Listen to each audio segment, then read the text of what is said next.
नमस्कार मित्रों, Parimal high school के ऑनलाइन लर्निंग प्लेटफॉर्म पर आपका स्वागत है।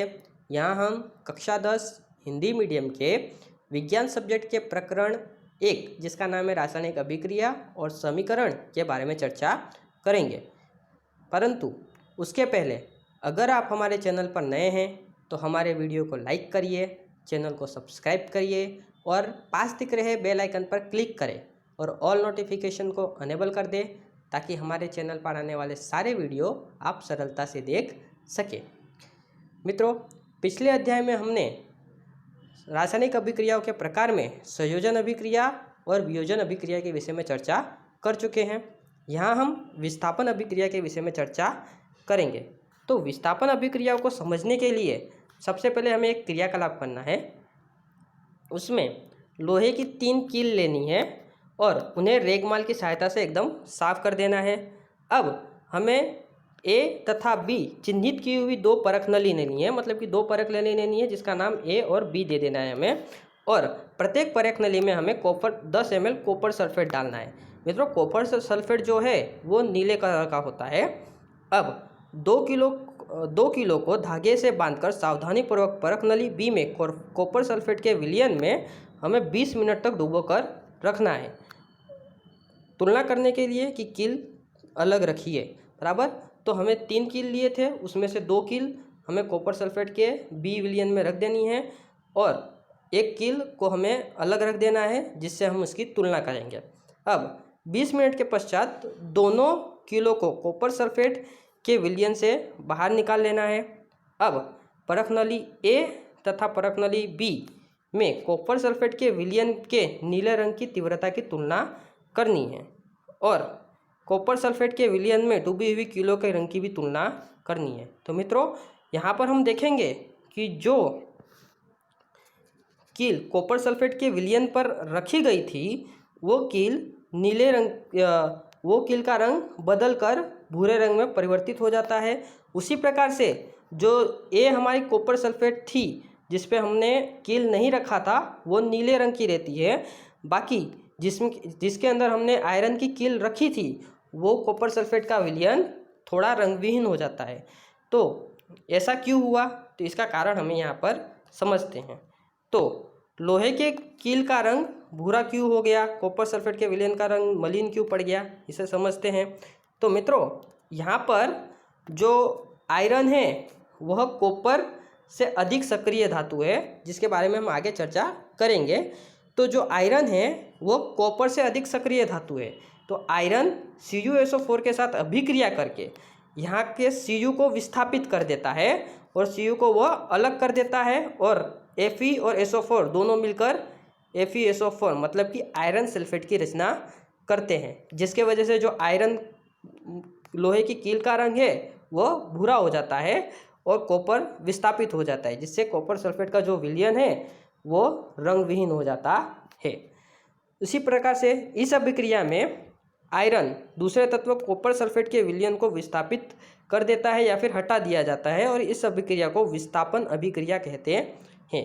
कुछ अन्य उदाहरण भी है, जैसे कि जिंक को CuSO4 के साथ अभिक्रिया करें तो हमें मिलेगा ZnSO4 प्लस Cu। यहाँ पर जिंक कॉपर को विस्थापित कर रहा है।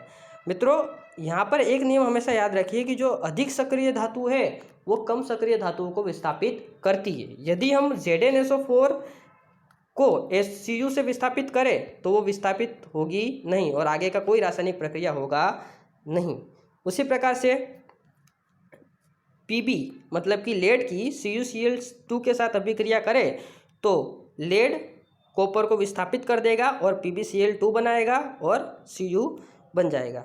जिंक तथा लेड कॉपर की अपेक्षा अधिक क्रियाशील तत्व है, वो कॉपर से यौगिक का विस्थापन कर देते हैं। अब हम द्विविस्थापन अभिक्रिया के विषय में चर्चा करेंगे। तो इसे समझने के लिए भी हमें एक क्रियाकलाप करना है कि एक परख नली में हमें 3 ml सोडियम सल्फेट का विलयन लेना है और एक अन्य परख नली में हमें 3 ml बेरियम क्लोराइड का एक विलयन लेना है और दोनों के विलयन को हमें एक दूसरे में मिला देना है।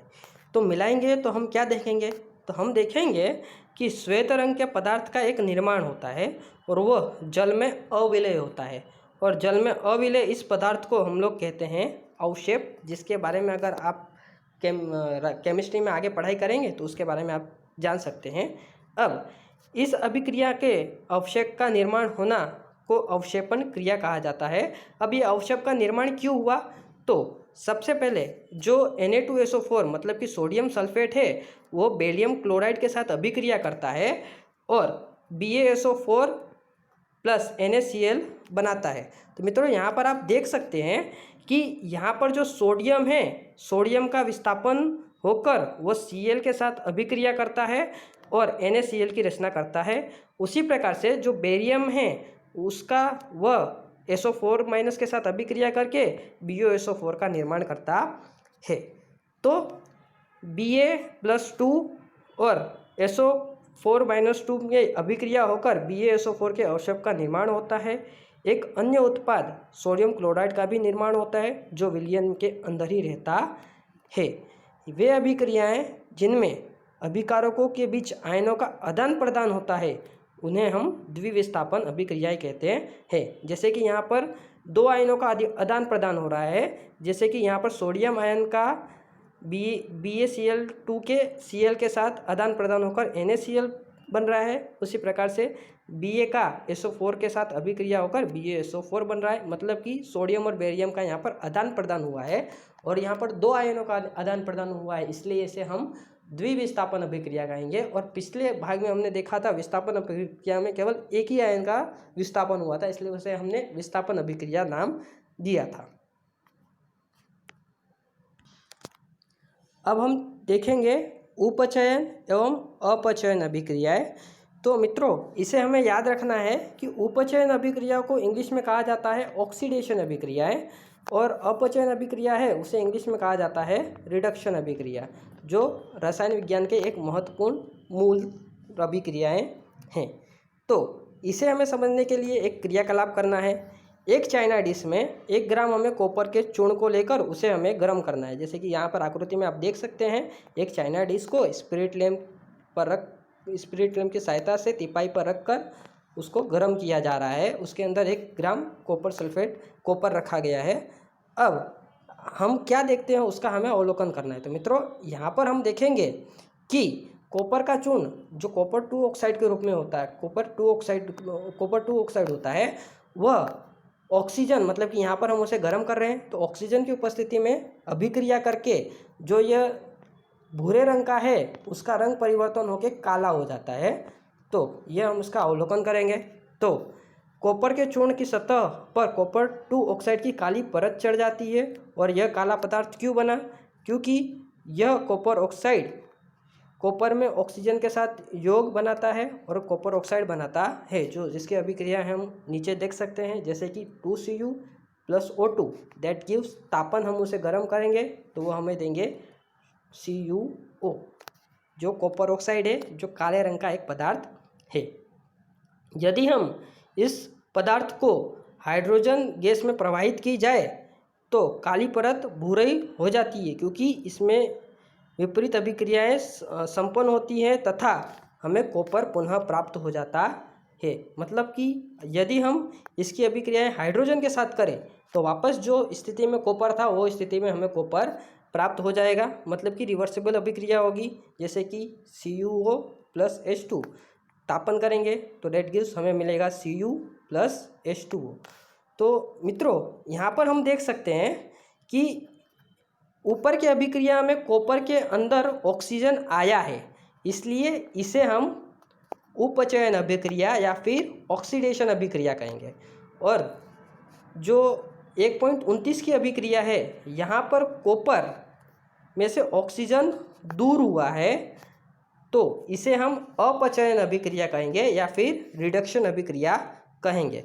तो जिस अभिक्रिया में ऑक्सीजन कॉपर में पदार्थ के अंदर आएगा उसे उपचयन अभिक्रिया कहेंगे और जिस अभिक्रिया में ऑक्सीजन दूर होगा उसे हम अपचयन अभिक्रिया कहेंगे। तो अभिक्रिया के समय जब किसी पदार्थ में ऑक्सीजन की वृद्धि हो तो कहते हैं कि उसका उपचयन हुआ है। मतलब कि अगर ऑक्सीजन बढ़ रहा है तो उसका उपचयन हुआ है, जो हम अभिक्रिया 1.28 में देख सकते हैं। और जब अभिक्रिया में किसी पदार्थ में से ऑक्सीजन का ह्रास मतलब कि ऑक्सीजन की कमी हो, ऑक्सीजन दूर हो, तो उसे हम अपचयन हुआ है ऐसी अभिक्रिया कहेंगे, जो हम अभिक्रिया 1.29 के अंदर देख सकते हैं। अब अभिक्रिया 1.29 में कॉपर 2 ऑक्साइड में ऑक्सीजन का ह्रास हो रहा है, इसलिए यह अपचयित हुआ है, इसे हम कह सकते हैं। और हाइड्रोजन में ऑक्सीजन की वृद्धि हो रही है, इसलिए उसका उपचयित हुआ है, ऐसा भी हम कह सकते हैं। जैसे कि हम यहाँ पर समझते हैं कि यहाँ पर हम देख सकते हैं कि ऑक्सीजन जो है कॉपर ऑक्साइड में से दूर हो रहा है, तो कॉपर में से ऑक्सीजन का ह्रास हुआ, मतलब इस कॉपर का अपचयन हुआ। उसी प्रकार से हाइड्रोजन के अंदर ऑक्सीजन आ रहा है, इसलिए जो H2O है उसका क्या हुआ, उपचयन हुआ। जिसके अंदर ऑक्सीजन जाएगा उसका उपचयन होता है, और जिसमें से ऑक्सीजन दूर होता है उसका अपचयन होता है। अब अर्थात किसी पदार्थ की अभिकारक उपचयित और दूसरा अभिकारक अपचयित होता है, और इन अभिक्रियाओं को उपचयन, अपचयन या फिर रेडॉक्स अभिक्रियाएं कहते हैं। उसी प्रकार से यहाँ पर हम देख सकते हैं कि CuO प्लस H2 के बीच में अभिक्रिया हो रही है, तो यहाँ पर ऑक्सीजन जो है वह हाइड्रोजन के अंदर आ रहा है, इसलिए हाइड्रोजन का उपचयन हुआ। उसी प्रकार से CuO में से ऑक्सीजन दूर हो रहा है, इसलिए Cu का अपचयन हुआ। और रेडॉक्स अभिक्रिया है, ये कुछ अन्य उदाहरण हैं, जैसे कि ZnO plus C that gives Zn plus CO। तो यहाँ पर हम देख सकते हैं कि Zn में से ऑक्सीजन दूर हो रहा है, मतलब कि Zn का अपचयन हुआ। उसी प्रकार से C में मतलब कि कार्बन में ऑक्सीजन आ रहा है, मतलब कि इसका उपचयन हुआ। उसी प्रकार से MnO2 प्लस 4HCl में that gives MnCl2 plus twice H2O plus Cl2। तो यहाँ पर भी हम देख सकते हैं कि MnO2 में से ऑक्सीजन दूर हो रहा है, मतलब ऑक्सीजन का ह्रास हो रहा है, इसलिए मैग्नीशियम का यहाँ पर अपचयन हुआ। और उसी प्रकार से यहाँ पर HCl में हाइड्रोजन के वजह ऑक्सीजन ऐड हो रहा है, मतलब कि उसका उपचयन हुआ। तो अभिक्रिया में हम कार्बन अपचयित होकर CO तथा ZnO अपचयित होकर Zn बनाता है। उसी प्रकार से दूसरी अभिक्रिया में HCl Cl2 उपचयित होता है, जबकि MnO2 और MnCl2 अपचयित हो रहा है। ऊपर के उदाहरणों के आधार पर हम कह सकते हैं कि किसी अभिक्रिया में पदार्थ का उपचयन तब होता है जब उसमें ऑक्सीजन की वृद्धि हो या फिर हाइड्रोजन का ह्रास मतलब कि कमी हो। मतलब कि यदि ऑक्सीजन की वृद्धि होती है या फिर हाइड्रोजन की कमी होती है तो उसे हम उपचयन अभिक्रिया कहेंगे। और यदि जब कोई अभिक्रिया में ऑक्सीजन का ह्रास हो रहा है या फिर हाइड्रोजन की वृद्धि हो रही है तो वैसी अभिक्रियाओं को अपचयन अभिक्रिया कहा जाता है। उसी प्रकार से अब हमें संक्षारण अभिक्रिया के बारे में चर्चा करनी है। तो संक्षारण अभिक्रिया कैसे कहते हैं वो समझ लेते हैं। तो देखिए, हमारे दैनिक जीवन में जैसे कि संक्षारण अनेक जगह पे देखने को मिलता है। जैसे कि कोई लोहा है तो लोहे के ऊपर जंग लगना, उसे एक प्रकार की संक्षारण अभिक्रिया कहा जाता है। और सभी अलग अलग धातुओं पर अलग तरह की संक्षारण लगती है। जैसे कि चांदी जो है, चांदी पर अलग कलर का संक्षारण होता है, जबकि जो कॉपर है उस पर हरे रंग का आवरण जम जाता है। तो उसके बारे में हम चर्चा करते हैं। हमने अवश्य देखा होगा कि लोहे से बनी वस्तुएं चमकीली होती है, लेकिन कुछ समय के पश्चात उसमें लालिमा युक्त भूरे रंग की परत चढ़ जाती है। और यह भूरे रंग की परत आप मुख्य रूप से बरसात के सीजन में देख सकते हैं या फिर नमी वाले समय में आप देख सकते हैं। प्रायः इस अभिक्रिया पर लोहे पर जंग लगना कहते हैं। कुछ अन्य वस्तुओं पर भी ऐसा परिवर्तन होता है क्या? आपने चांदी और तांबे की परत वाली पर ध्यान दिया होगा।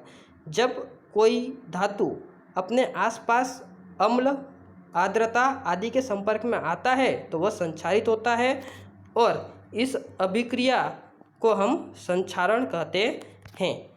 चांदी के ऊपर काली परत एवं तांबे के ऊपर हरे रंग की परत जम जाती है। जैसा कि मैंने आपको पहले ही बताया था कि इनके ऊपर भी ऐसी परत जम जाती है। संक्षारण के कारण कार, पुल, लोहे की रेलिंग, जहाज, धातु, विशेषकर लोहे से बनी हुई वस्तुओं को बहुत ही अधिक क्षति पहुंचती है और लोहे का संक्षारण एक बहुत ही गंभीर समस्या है। तो मित्रों, आप ये बता सकते हैं कि हम इस संक्षारण को किस प्रकार से रोक सकते हैं? तो देखिए, जैसे कि लोहे का है तो लोहे को संक्षारण को हम रोकने के लिए क्या कर सकते हैं? उसके ऊपर हम तेल लगा सकते हैं या फिर उसके ऊपर हम कलर लगा सकते हैं, जिससे कि लोहा ऑक्सीजन के संपर्क में ना आए। यदि लोहा ऑक्सीजन के संपर्क में नहीं आता तो उसके ऊपर संक्षारण होगा नहीं। तो ये काम हम कर सकते हैं। उसी प्रकार से हम उसके ऊपर गैल्वेनाइजेशन कर सकते हैं, जिसे हम जिंक का गैल्वेनाइजेशन कहा जाता है, जिसे हम गैल्वेनाइज जिंक कहते हैं, जिसके बारे में हम आगे के धातु वाले चैप्टर में अभ्यास करेंगे। अब देखते हैं विकृति गंधता। तो वसायुक्त अथवा तेलीय खाद्य सामग्री को जब लंबे समय तक रखा जाता है तब उसका स्वाद और गंध कैसा होता है? यह आपने नोटिस किया होगा। जब आप कोई तेलीय खाद्य सामग्री या फिर वेफर्स को तलकर बहुत समय तक वैसे ही छोड़ दो तो उसमें से कुछ विशिष्ट गंध आती है और उसका स्वाद भी बदल जाता है। तो ऐसा क्यों होता है? तो उसका कारण है कि वह उपचयित होने पर तेल एवं वसा की विकृति गंदी हो जाती है और उसके स्वाद तथा गंध बिल्कुल ही बदल जाते हैं। प्रायः तेल और वसायुक्त खाद्य सामग्री को उपचयन को रोकने के लिए उसके अंदर प्रतिऑक्सीकारक पदार्थ मिलाए जाते हैं। देखिए, ये जो उपचयन है वो किसके वजह से हो रहा है? वो ऑक्सीजन की वजह से हो रहा है, क्योंकि उस ऑक्सीजन उसके साथ अभिक्रिया कर रहा है। तो यदि हम उधर से ऑक्सीजन दूर कर दें तो हम उसका उपचयन होने से बचा सकते हैं और उसके स्वाद में कोई फर्क नहीं होगा और गंध में भी कोई परिवर्तन होगा नहीं। तो इसके लिए उसके अंदर हम प्रतिऑक्सीकारक पदार्थ मिलाते हैं। अब वायुरोधी बर्तनों में खाद्य सामग्री के रखने के लिए उपचयन की गति को धीमी ले जाती है। और हम यह भी जानते हैं कि जब चिप्स को थैली में रखा जाता है तो उसे ऑक्सीजन हटाकर उसके अंदर नाइट्रोजन जैसी कम सक्रिय गैसें रखी जाती है, जिससे कि उसका उपचयन हो पाए नहीं और चिप्स लंबे समय तक ठीक रहे। This is the end of this lecture. Thanks for watching this. हमारे चैनल को सब्सक्राइब करिए, वीडियो को शेयर कीजिए और लाइक और कमेंट करना न भूलें।